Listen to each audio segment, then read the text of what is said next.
Welcome to NTD Newsroom. I'm Don Ma. Ukrainian President Volodymyr Zelensky says he will meet President Donald Trump on Sunday to discuss territory and security guarantees. Meanwhile, Moscow sentences a Russian diplomat to 12 years for passing secrets to U.S. intelligence. President Trump announced a powerful and deadly strike targeting the ISIS terrorist group in northwest Nigeria on Christmas. A Pentagon spokesperson told the Epoch Times that the Nigerian government approved the strikes. The Pentagon warns lawmakers that the Chinese Communist Party is posturing its military to use AI and long-range missiles to force expansionist claims. We have takeaways from the Pentagon's yearly report. A major storm is heading toward the northeast this weekend. Forecasters say heavy snow and ice will hit the region today into Saturday. 15 people injured in a knife attack at a rubber factory in Japan. The assailant was wearing a mask. We bring you the latest.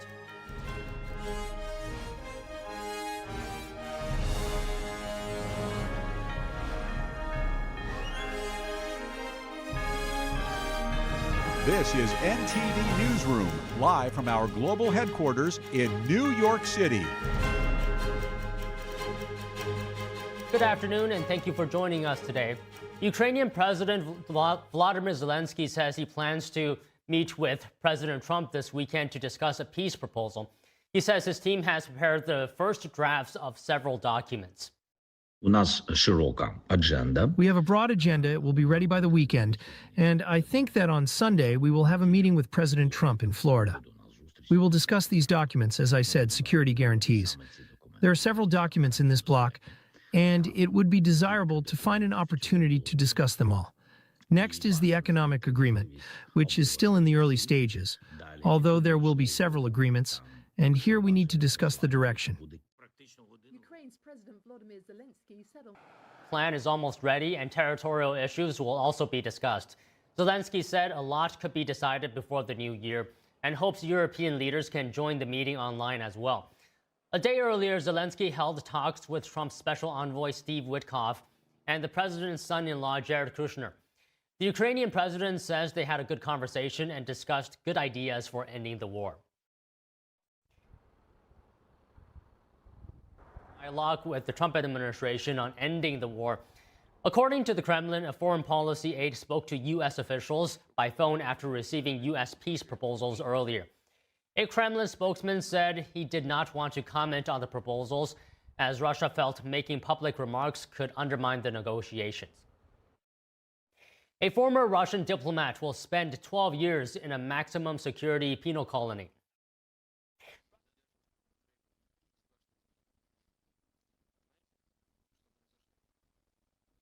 Federal Security Service says Konovalov was an employee of the Russian Foreign Ministry. The agency says he sold secrets to U.S. intelligence while on post in America. It did not say what information was passed and to which U.S. agency. There was no immediate comment from U.S. agencies. Every year, the Pentagon reports to lawmakers on the state of China's military. This year's report, released this week, warns of the regime's nuclear ambitions and the use of AI and long-range missiles. NTD's Melina Weisskopf has the takeaways. The U.S. defense apparatus keeps a keen eye on its number one adversary, the Chinese Communist Party. A new report reiterates that China is posturing its military to assert control over Taiwan as early as 2027. Analysts predict the use of long-range missiles are key to imposing an anti-access strategy. That's a strategy in which the regime could try to force expansionist claims and use missiles to deter outside forces from intervening. As for the use of AI, analysts say the CCP is studying the Russia-Ukraine war to determine how to use AI in warfare. But analysts predict it's still developing capabilities to implement this intelligentized strategy. Chinese tech companies have stockpiled computer chips and use shell companies to skirt recently enacted U.S. export controls. But the report notes several vulnerabilities in the regime's military, mainly due to corruption and equipment failures. The Pentagon states that corruption-related investigations have led to the removal of dozens of general officers. Reporting from Washington, D.C., Melina Weisskopf, NTD News. Now to Japan, where emergency services were seen at a rubber factory in the city of Mishima after reports of a stabbing attack. 15 people were injured after a man stabbed several with a knife at the factory in central Japan. According to the public broadcaster NHK, an unspecified liquid was also sprayed during the attack, which happened at Yokohama rubber factory. A man who was wearing what appears to be a gas mask was arrested at the scene by police on suspicion of attempted murder. Among the injured, 8 were stabbed with a knife, and 6 others are believed to have had a liquid poured on them. And a major storm is heading toward the northeast this weekend. Forecasters say heavy snow and ice will hit the region today into Saturday. Here's more. More than 23 million people are under winter storm warnings. Some areas may get between 5 and 9 inches of snow. New York City could see its largest snowfall since 2022. The city's mayor issued a warning saying New Yorkers should prepare for hazardous conditions during a busy holiday travel period. The storm could affect some of the nation's busiest travel hubs, including international airports and interstate highways. Other areas affected include the Philadelphia metro, as well as parts of Connecticut and New Jersey. Authorities say drivers should slow down, plan for extra travel time, and check local alerts. A federal judge has temporarily blocked the Trump administration from detaining and deporting a British activist. Here's more. Imran Ahmed is the CEO of the Center for Countering Digital Hate. He is among those recently subjected to visa restrictions by the State Department for alleged censorship. Secretary of State Marco Rubio announced the visa bans on Tuesday while condemning the EU's Digital Services Act. US officials also criticized proceedings under that law against social media platform X, calling it censorship. Ahmed sued the Trump administration on Wednesday, arguing that the sanctions were political retaliation and violated the First Amendment. A State Department spokesperson said the Supreme Court and Congress have made it clear that the US is under no obligation to allow foreign aliens to reside in the country. The judge has set a hearing on the case for December 29th. President Trump announced on social media yesterday that the U.S. has targeted the ISIS terror group with missile strikes in northwest Nigeria. Trump wrote that the terrorists have been viciously killing primarily innocent Christians at levels not seen for many years. The Department of War posted a video on social media showing the missile launch from a military vessel. The U.S. military's Africa Command said the strike was carried out at the request of Nigerian authorities. In a statement, Nigeria's Ministry of Foreign Affairs said it will continue to cooperate with partners like the U.S. in addressing the threat of terrorism. In a post on X, Secretary of War Pete Hegseth thanked the Nigerian government for its support and cooperation and added, quote, "More to come." And in Turkey, the Istanbul police detained 115 suspected ISIS members yesterday. The chief prosecutor's office said they were planning to carry out attacks on Christmas and New Year celebrations in the country. Police seized firearms, ammunition, and organizational documents following 124 raids across Istanbul. This follows a deadly New Year's attack that ISIS carried out 8 years ago at Istanbul's Reyna nightclub. President Trump announced a powerful and deadly strike targeting the ISIS terrorist group in northwest Nigeria yesterday. Joining us to discuss is Taylor Hathorn, visiting fellow at the Independent Women's Forum Center for American Safety and Security. So Taylor, good afternoon to you. Hope you had a good Christmas holiday. So I want to ask you about this situation. The U.S. and the Nigerian government working together in this operation, and a Pentagon spokesperson told the Epoch Times that the Nigerian government approved the strikes. And as well, President Trump, right, he said previously he had warned these terrorists that if they did not stop the slaughtering of Christians, there would be consequences. So what is your reaction to these strikes? Well, Secretary Hegseth said it best when he said that this is not the beginning of war. It is a declaration of vengeance. And I think that that shows a lot about where the United States military and diplomatic posture is at this point. You know, we had 2 service members plus an interpreter and a civilian that were killed by ISIS about a week ago now, whose families are now spending Christmas alone and without them because of Islamic extremism throughout the world. And I think that this just puts those extremists on notice that regardless of what continent they're on, that if you threaten American citizens and their lives and people with our shared values, that we will come for you, regardless of whether it's Christmas or not. How much do you think does this change the landscape in terms of making Nigeria a safer place for Christians? There are 220 million people in Nigeria, very large population of both Christian and Muslims whose threats or whose lives are at threat every day because of the Fulani militias there, as well as ISIS and other Islamic State terrorist actors. And so I really think whether or not it becomes a safer place for Christians and Muslims as a whole is up to the Nigerian leadership and the government. The president there has said that targeting groups of any religion of any kind is not conducive with their culture and their values as the country of Nigeria. But I really believe that it's up to the Nigerian leadership, not the United States, to decide whether this is going to be a safer place for Christians and Muslims alike. All right, but through this action and the moral framing of the strike, you know, as an effort to counter violence against Christians, what would you say it tells us about some of the priorities of this administration?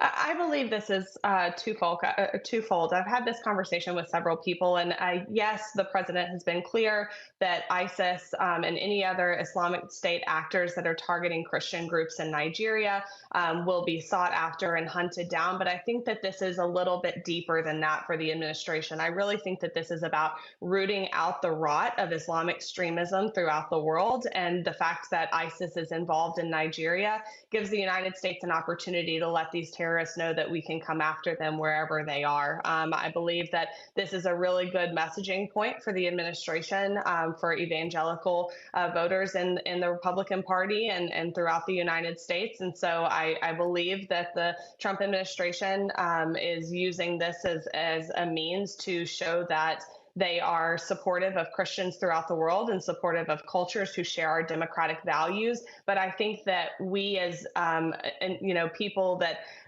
study foreign policy need to look at this a little bit deeper about what the root cause of this is. We don't target people who target Christians throughout the world. We're look at Myanmar. We're not looking at places like that and target and going to go save those Christians. So I think that we really need to look at what the deeper cause of this is, and it really is about Islamic extremism throughout the world and the thousands of deaths that ISIS and other Islamic groups have caused against Americans and against those who share our values throughout the world. How prevalent is radical Islam in Africa? It's very prevalent. Over 55% of the deaths that are happening in Nigeria are actually happening from the Fulani militias, which are primarily radical extremists. And so it's happening a lot. And whether I can say, I don't know the data to tell you whether or not they're only targeting Christians. I think that you can see anecdotal stories everywhere that they're targeting Muslims too. So I think this is a deeper rot about extremism taking over and not just necessarily about one religion or another. And so I think we need to be really careful when we're analyzing policy issues like this, looking at the root cause of these issues. I fully support the strikes that happened, that the administration carried out. I think it's a great thing for Nigerians, and I think it's a great thing for us and anyone who's battling against ISIS and Islamic terror groups to let them know that we're still watching them and that we can come and get them on any area of the world. But I would be careful to caution people to think that this is just the United States protecting Christians around the world, because it is much, much deeper than that. And Taylor, as well, can I ask you, in your view, how much of a deterrence effect could this have against other groups committing similar actions in the continent? My hope would be that it has a strong deterrence effect, that when they see that the president of the United States is unpredictable. And so when the leader of the United States is unpredictable and feared to her enemies, that they will second guess and think twice about whether or not they commit acts of terror. If it's easy to cross our border, if it's easy to commit acts of terror, if it's easy to conduct these networks around the world, then it's going to be easy for them to carry out these strikes.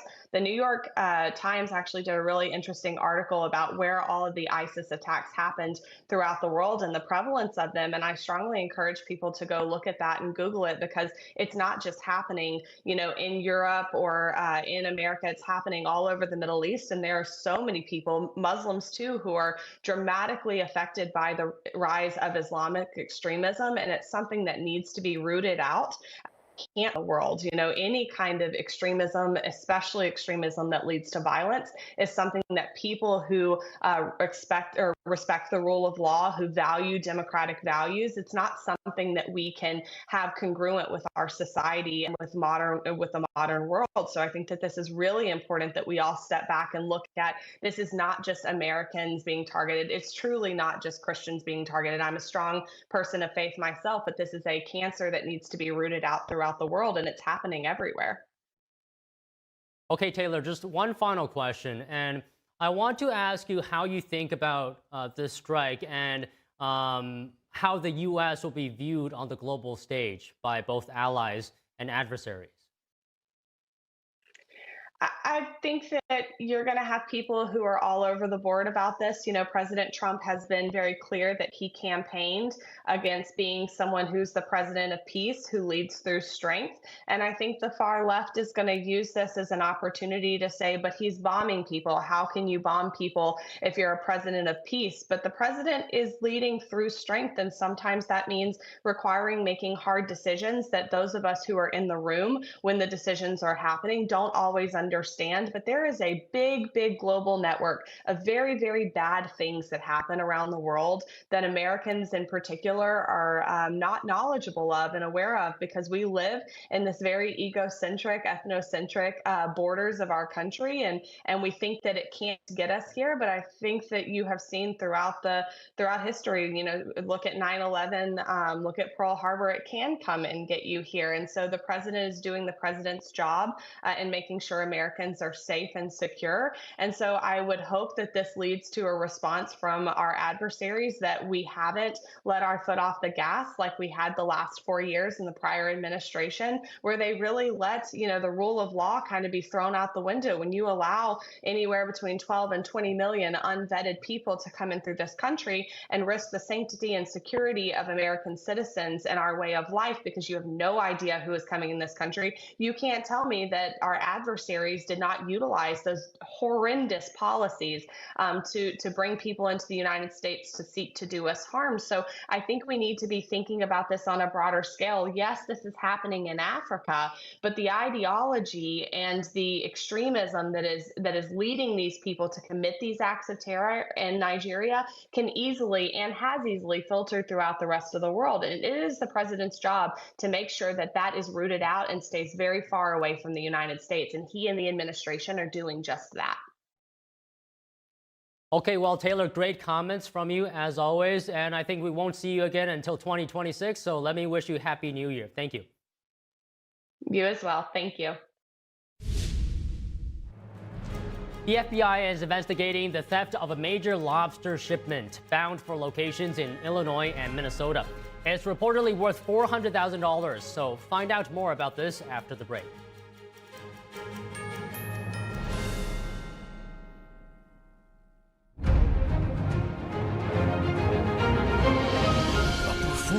That truly matters for each and every one of us. This is what you've been waiting for. See it at least once in your lifetime. Shen Yun. Get tickets now. ShenYun.com. You are not hidden. There's never been a moment you were forgotten. You are not hopeless. Though you have been broken, your innocence stolen. I hear your SOS, your SOS.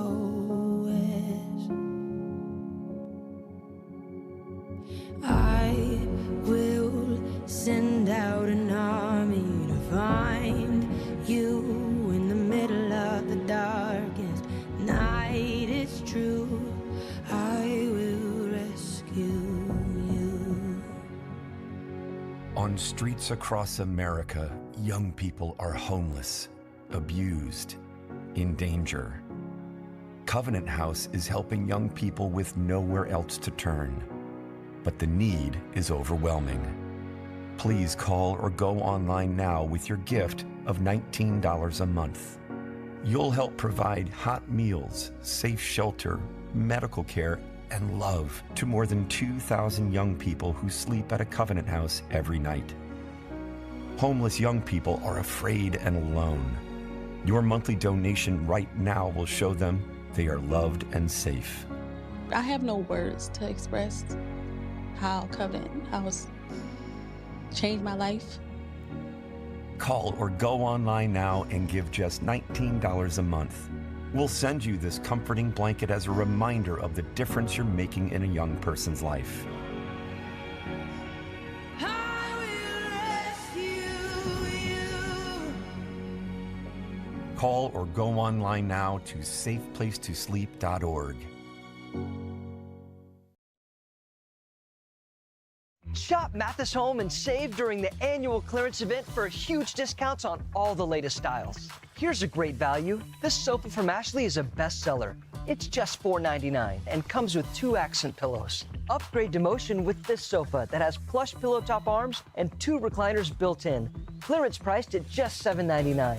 They're in stock now with fast free delivery. For the best value, come to the annual clearance event at your furniture superstore, Mathis Home.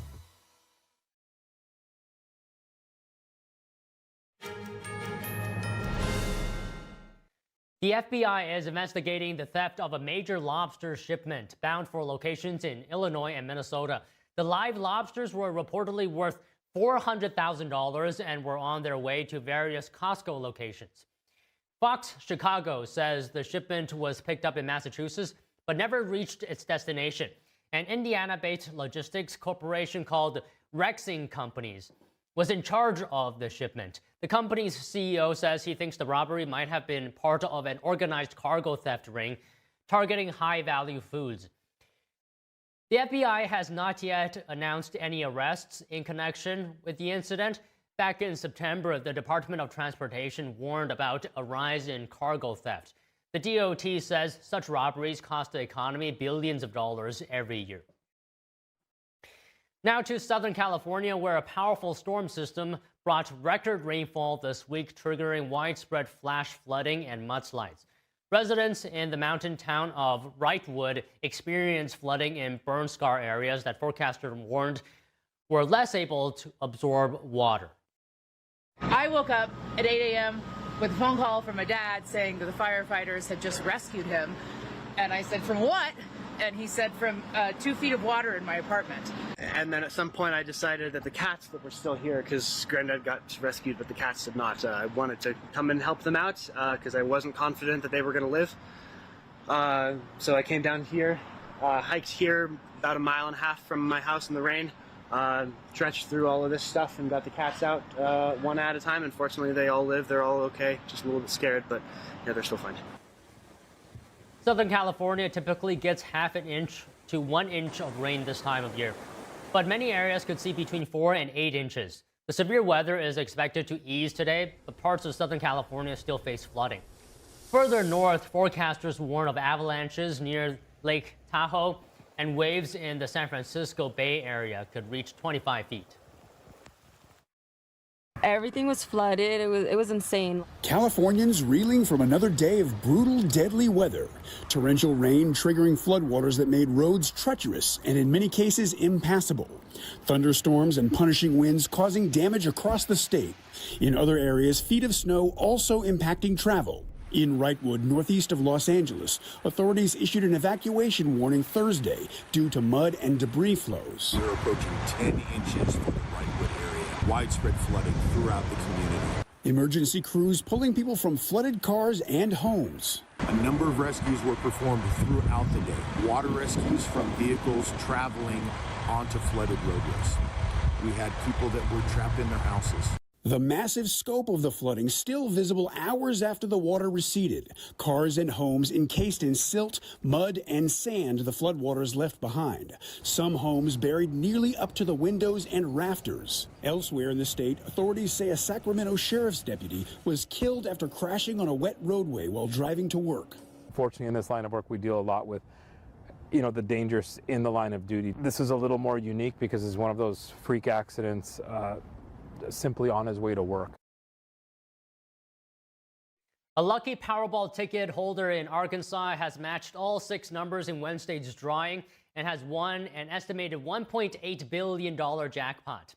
That's the second largest in U.S. lottery history. The winning ticket was sold at a Murphy USA gas station in Cabot, Arkansas, a suburb of Little Rock. The winner's identity could remain a mystery for some time. Arkansas allows lottery winners to remain anonymous. However, their name will become public after 3 years. A Christmas gem is found in the heart of Washington, D.C. The annual downtown holiday market has become a local holiday favorite, offering a festive place for the whole family. NTD's Washington correspondent Jack Bradley has more. Been looking for a lap. Here at the holiday market in downtown Washington, D.C., the spirit of the holidays and Christmas is kept alive. It's a great turnout here, hundreds of people passing through. It's pretty nice. I didn't think there would be this many niche things for people. Getting hot chocolate. Oh, the hot chocolate's fantastic, but it is $10, but for the price that you pay, I think it is worth it. Pretty good. It is pretty good. Every winter, the downtown D.C. holiday market pops up in a festive winter village. Twinkling lights, seasonal cheer, local music, and dozens of different food options make this a perfect Christmas market for the whole family. Over 100 local artisans flock to the holiday market to showcase and sell their work. Many of the crafts are handmade and from family-owned businesses. We are growing lavender and we are making our candles, pillow and body sprays, soap bars and body waters. I've been doing it for 12 years now. Very exciting to be here every year. I wait for this every year actually, to meet a lot of people, to the atmosphere of the holidays is good. I love it. It's incredible. It's our 5th year, if I recall. It's one of the most amazing holiday markets I've ever done. The environment here is all about the food and the experience, and it's an atmosphere that recalls for German holiday markets.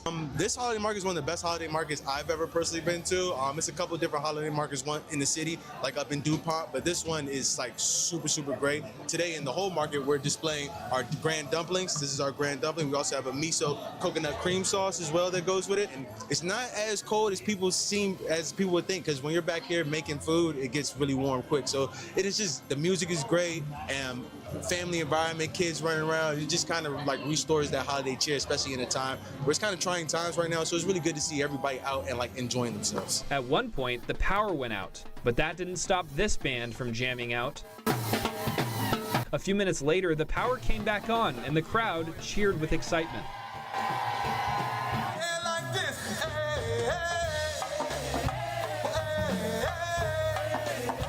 It was warm, actually, surprisingly. The crowd was good.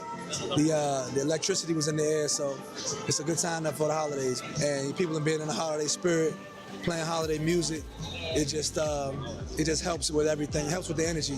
And I think right now, in the time, the state of the world is in, we need more energy like this. Strolling along the holiday market, you may find some other treasures. Russian dolls and Christmas tree ornaments, socks with dozens of different breeds of dogs on them, scented candles, and a ring toss. It's harder than it looks. It's very Christmassy. Yeah, it's really bright. Everyone looks pretty happy. Everyone looks like in the spirits. It's really cute, really festive. It's really great to see local vendors and just good vibes. And just down the street, Santa Claus making an appearance, playing Christmas music. The spirit of Christmas and the holiday season is kept alive here at the Holiday Market in downtown Washington, D.C. This yearly tradition is bringing friends, loved ones, family members together to do something very nice for each other during this holiday season. Reporting from Washington, D.C., Jack Bradley, NTD News.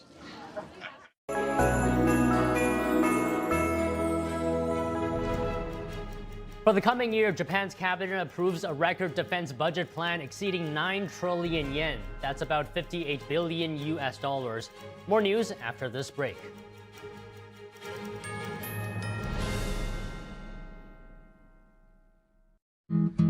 Where did the time go? Somehow I lost all those years. Where did the time go? I don't know how I got here. Or how did I get here?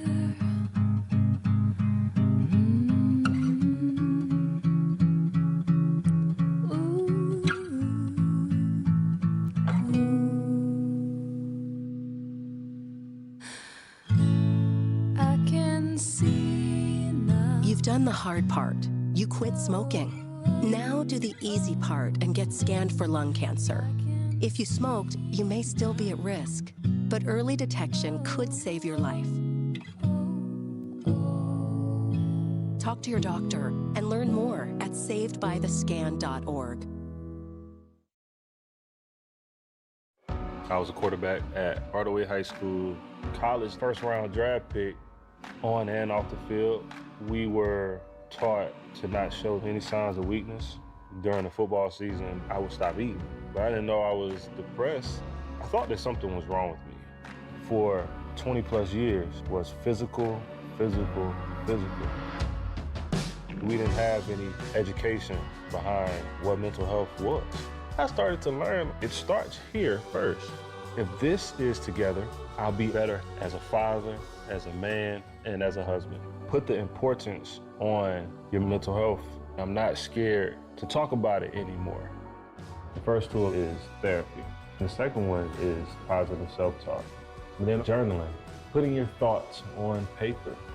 We have to redefine what being a strong man is and heal, love your mind. Hi, I'm Smokey Bear, and I made an assistant to help you out, because only you can prevent wildfires. Hey, Assistant Smokey Bear, call me Papa Bear, because I'm grilling up dinner. Do you get it? Yes, good job. So, what should I do with all these coals? Don't just toss them out. Put them in a metal container because those embers can start a wildfire. I understand. The stakes are high. Ha ha ha ha. See, Smokey thinks I'm funny.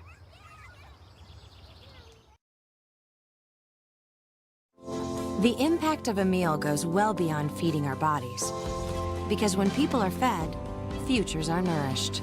And with your help, together we can end hunger. Join the movement at feedingamerica.org/actnow. My graduation was something I will never forget. People like you and me sometimes may have doubts in ourselves, but I feel that everything's possible.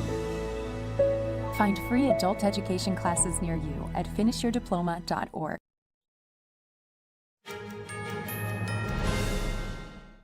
Japan's cabinet today approved a record defense budget plan for the coming fiscal year.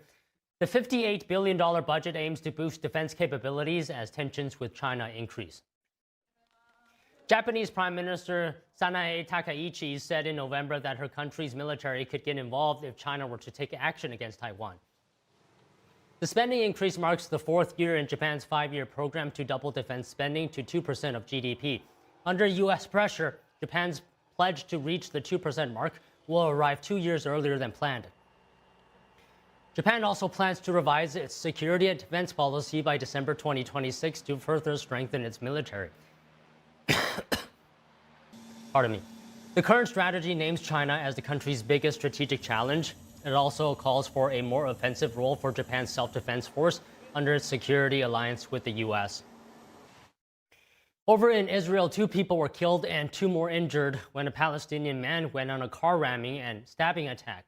Israeli authorities are responding. The attack began this afternoon in northern Israel city. The Palestinian man crashed his vehicle into people, killing one man and injuring a teenage boy. He sped onto a highway where he fatally stabbed a young woman and injured another person. The attacker was shot and wounded by a civilian at the scene and taken to the hospital. Israeli Defense Minister Israel Katz said the attacker came from a town in the West Bank. Katz ordered the military to conduct a raid on the city to thwart any further attacks. The military said it conducted a precise operational search at the residence of the attacker and was preparing to demolish the residence.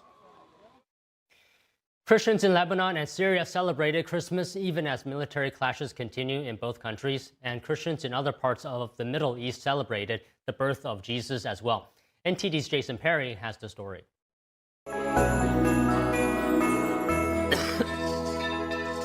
A priest in Lebanon rang the church bells on Christmas Day in the ancient city of Tyre. The church service continues as tension lingers in southern Lebanon between Israel and the Iran-backed Hezbollah terrorist group. Today, I ask Jesus Christ to strengthen us in our faith and in our land, because this land is truly sacred. It was visited by Jesus Christ, our Mother, the Virgin Mary, and St. Paul. Thank God we are here in our church celebrating the birth of Jesus. God willing, may this Christmas spread throughout all of Lebanon and bring peace to every part of the country. Meanwhile, in Syria, a Christmas parade was held in the biblical city of Damascus as members of Syria's security forces stood guard in front of the churches. Some local residents shared their thoughts as there are still some concerns for safety. This year, thank God, it's better than last year. Holidays are held normally, and people are relieved to some extent, and things are better by God's will. We hope that the Lord will intercede for us and this country and maintain this peace. We hope that security returns to Syria and that Syria stabilizes and becomes free and belongs to all its people and all its components. This is what we wish for. We hope for Jesus Christ to help us and lead us to the peace in our country, Syria. Also in the Middle East, in the city of Jerusalem, Israeli Prime Minister Benjamin Netanyahu wished Christians around the world a Merry Christmas, and he said Christians can celebrate openly in Israel without any fear. In Jerusalem, the city municipality every year officially distributes Christmas trees. It's been doing so for 2 decades. By contrast, a few days ago, in the Palestinian town of Jenin, Palestinians burnt a Christmas tree in the Holy Redeemer Church. That's the difference. Israel stands up for Christians across the region, wherever they face widespread intimidation and persecution. And in the West Bank, in the city of Bethlehem, people from around the world gathered at the entrance of the Nativity Church before midnight mass on Christmas Eve. I'm just so grateful. It's such a blessing to be here and to be able to attend this midnight mass here in Bethlehem. I honestly can't even believe I'm here. It's such a blessing. Jason Perry, NTD News.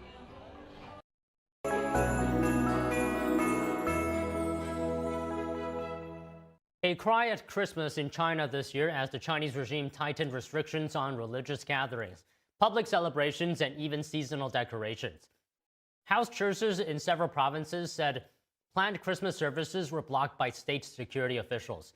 Universities warned students against public celebrations or social media posts related to Christmas, and police in Shanghai detained people participating in spontaneous street activities.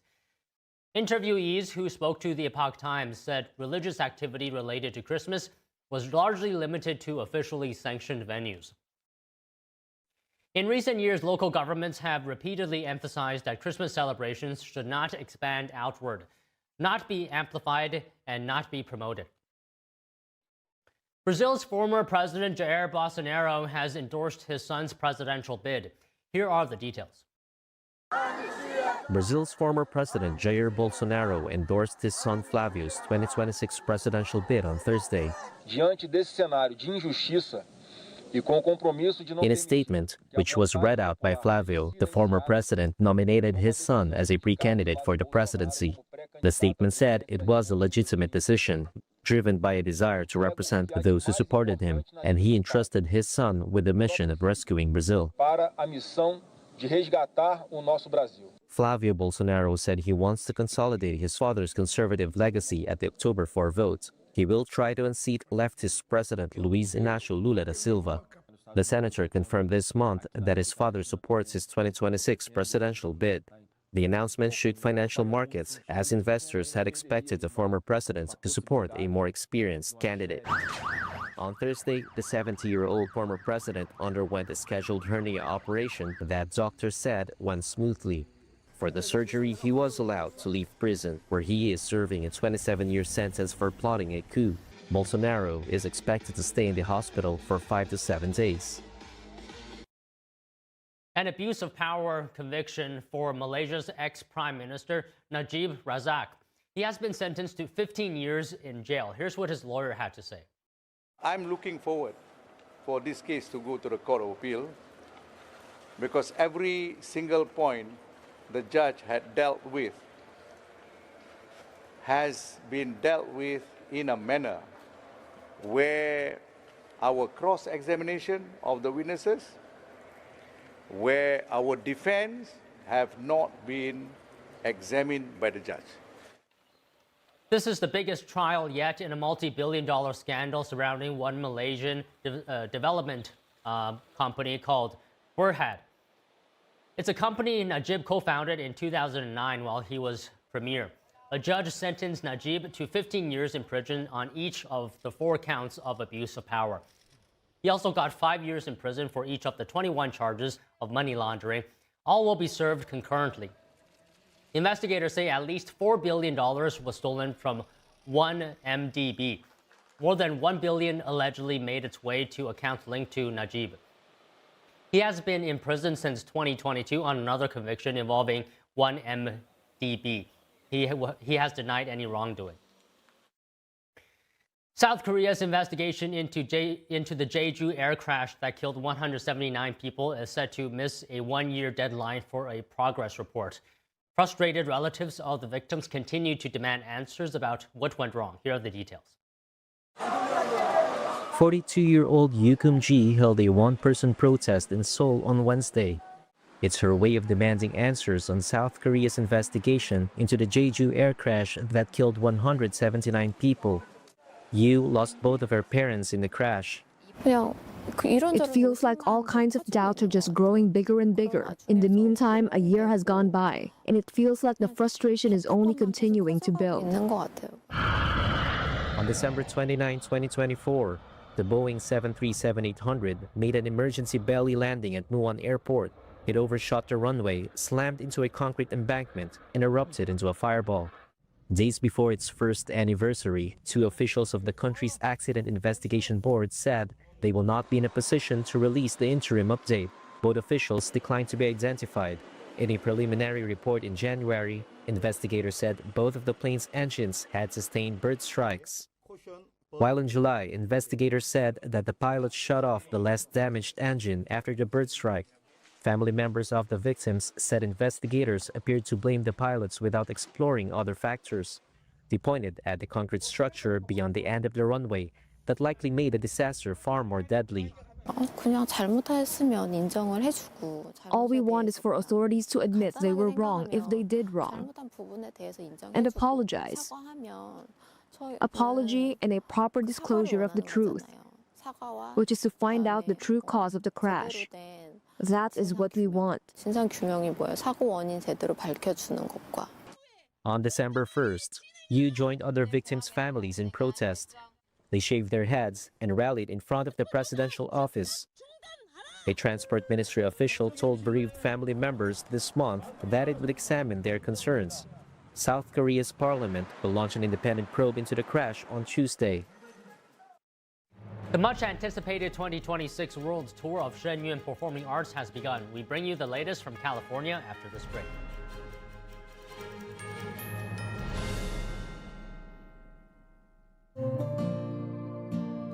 Imagine a coffee that cares for your health. Expertly fermented with a 50-enzyme complex to enhance flavor and remove bitterness.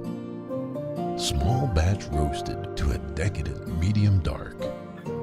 resulting in a brew that is gentle on digestion, low acid, and up to 90% less caffeine than regular coffee.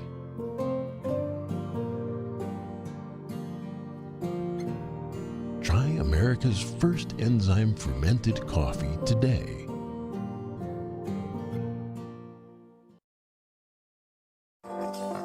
Buying and selling a home can be really hard these days. That's why who you work with matters.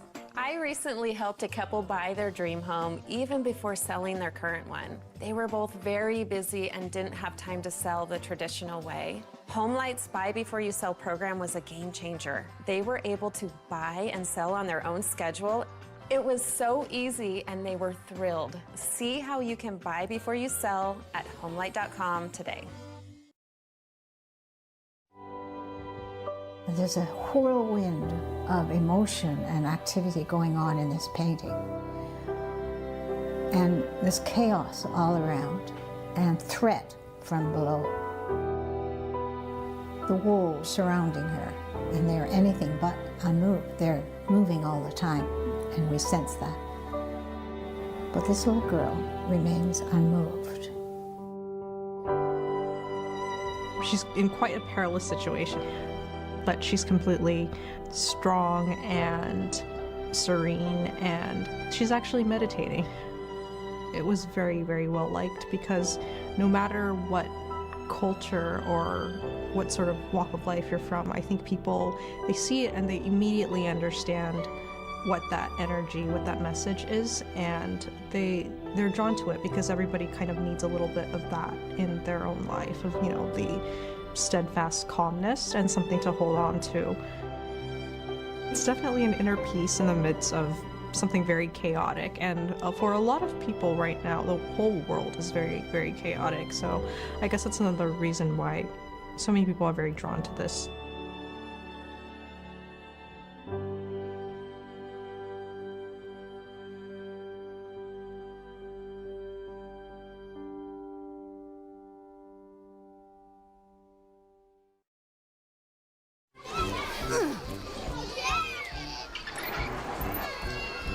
If you love them enough to crawl into a play place to get them to come down, then surely you'll check nhtsa.gov/the right seat to make sure they're in the right car seat.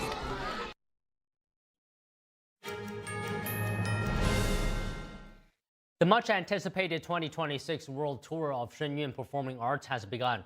On Wednesday, theater-goers in California took their families to experience the classical Chinese dance and music performances as a Christmas gift. David Lam has what audience members said about the experience, and NTD is a proud media sponsor of Shenyun. Shenyun Performing Arts is celebrating its 20th anniversary tour, and that's 2 decades of inspiring the hearts and minds of people globally. Its first stop in the North America tour is in San Jose, California. Let's take a look. Just the beauty and the flow and the art, and yeah, one of the most beautiful things I've seen. I absolutely loved it. It exceeded my expectations. It's a wonderful time of year to experience it, and I brought my mom with me, and she loved it too. So it's wonderful to be here. They're flying through the air.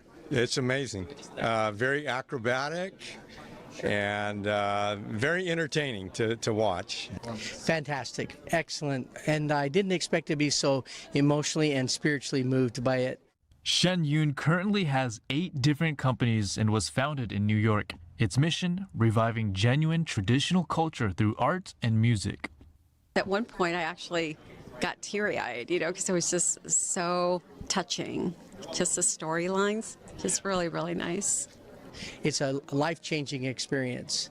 And so I absolutely feel honored to be here and have the privilege of seeing people demonstrating their culture with dance, a lot of stamina and the hard work from these dancers and the musicians. Very beautiful and touching. You know, a lot of it was just touched me personally, for sure. Doing it through the medium of dance and the performances, I think is a way to reach people that otherwise probably would never be reached. Audience members saw 5,000 years of China's divinely inspired culture. Very motivational, very positive, very uplifting, very happy. I'm very happy right now. If you are trying to get back in touch with your creator, whoever that might be, this is a great way to do it, to reflect and, realize that we all have a creator, and someday we will be back with that creator. Yes. Traditional Chinese culture, if it's represented by this, it should be preserved, and I'm glad that Shen Yun exists and are conveying that message. David Lamb, NTD News, California. The White House is amid a major transformation this Christmas, one that President Trump has said been desired for over 150 years.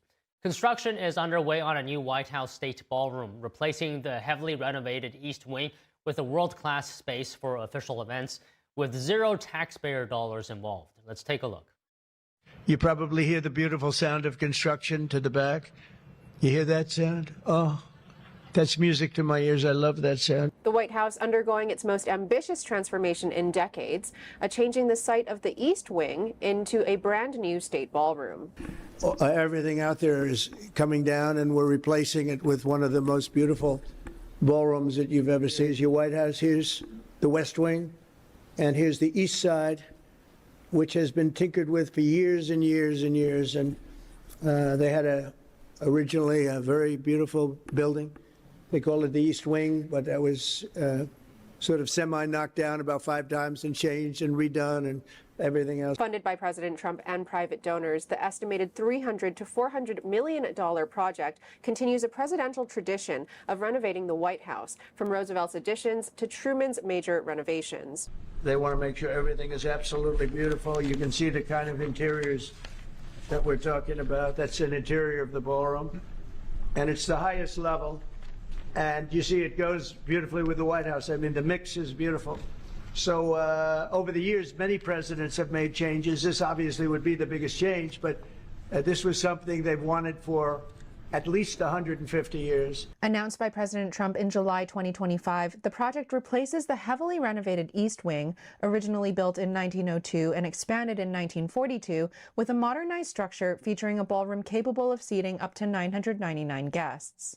And the new one will hold 999 people, which is a difference. I say 999 because I didn't want to crack 1,000. I didn't want people to get concerned because that's getting big. But we're going to have we'll have the most beautiful ballroom in the country. Designed in classical style to harmonize with the executive residence and connected by a glass bridge, the president says the new addition will provide the finest venue in the country for state dinners and official events, ending the need for temporary pavilions and allowing the White House to host larger gatherings with grace and dignity. Throughout construction, some historic elements, including the cornerstone, columns, and fixtures, have been preserved and documented for potential reinstallation. Reporting from the White House, Mario Tzu, NTD News. The Christmas season is bringing new life to an ancient Roman amphitheater in Croatia. The historic site now doubles as an ice rink, welcoming skaters to train in a magical setting. Let's take a look.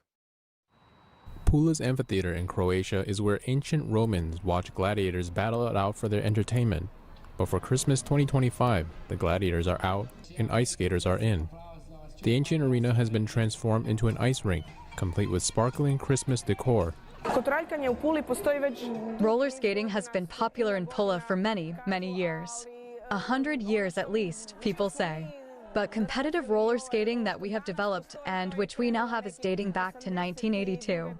One group of women is making good use of it to practice their favorite hobby, dubbing themselves the Chicks from Padanagio. They're avid roller skaters, and doing their routines on ice brings a festive magic to the activity. The women have been roller skating together since early childhood. We participated in various European competitions and even in one world competition. We also participate in the European Competition Amphora, which takes place here in Pula. After completing high school, many of the group members left Pula to study in other towns. They started families and no longer had much time to practice or compete. Now we typically gather twice a week or as frequently as our other obligations allow us. Before the Amphora competition, we gather more often because we need to prepare the choreography, we need to prepare for the show. I can say for myself and for my colleagues that this love that we feel for the sport cannot be compared to anything else. It is indescribable, it is intangible. In the 1980s, children on roller skates could be seen all around Pula. It was a popular activity in the area, and these women are now trying to revive an interest in the sport they love.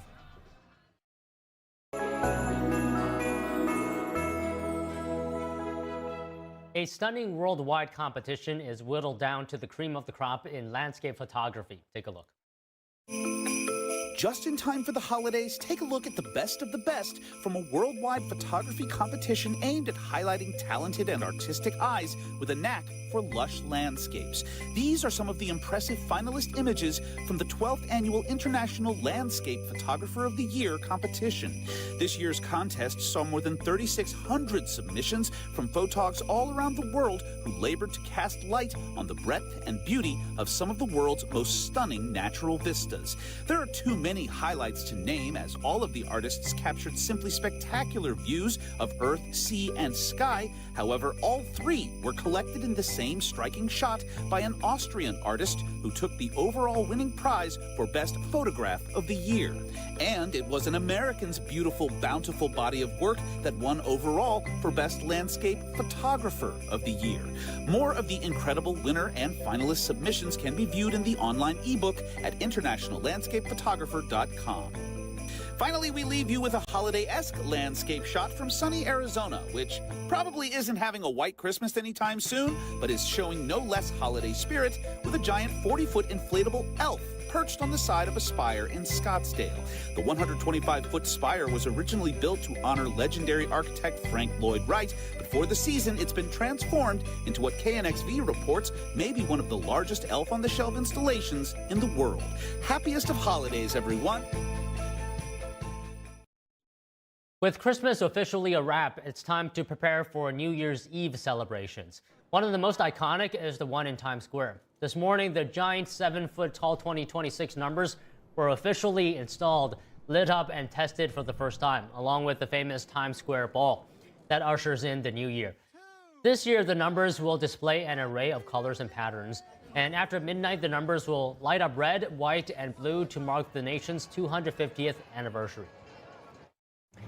The average rate on a 30-year U.S. mortgage ticked down this week to the lowest level since late October. Is it a good time to buy new homes in the coming year? We have more news after this break.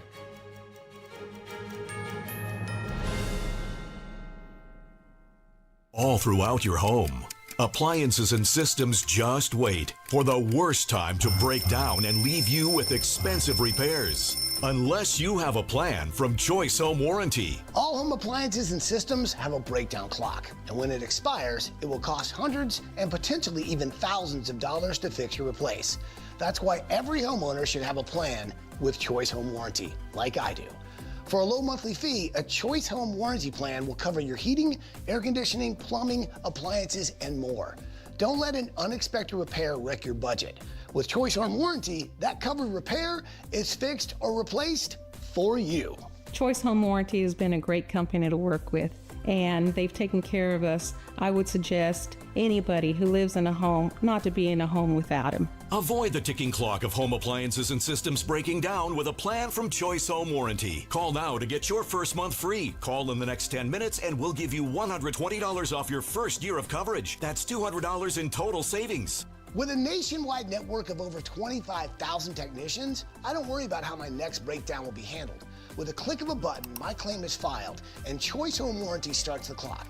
They do the legwork, hiring the right technician and handling the cost of covered repairs and replacements.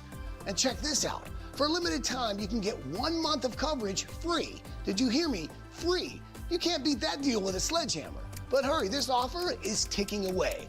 Once the clock hits zero, poof, it's gone. Don't fear the breakdown clock. Get a plan from Choice Home Warranty and get round-the-clock money-saving protection you can count on. Call in the next 10 minutes and we'll give you $120 off your first year of coverage, plus get your first month free. This offer won't last long. Get your home protected Call now. Don't wait for an appliance or system to break down. Call before that happens. Call 800-983-3523. 800-983-3523. You are not hidden. There's never been a moment you were forgotten. You are not hopeless. On streets across America, homeless young people are cold, abused, in danger. Covenant House is helping young people with nowhere else to turn. Please call or go online now with your gift of $19 a month. You'll help provide hot meals, safe shelter, medical care, and love. We'll send you this comforting blanket as a reminder of the love you're showing a young person this holiday season.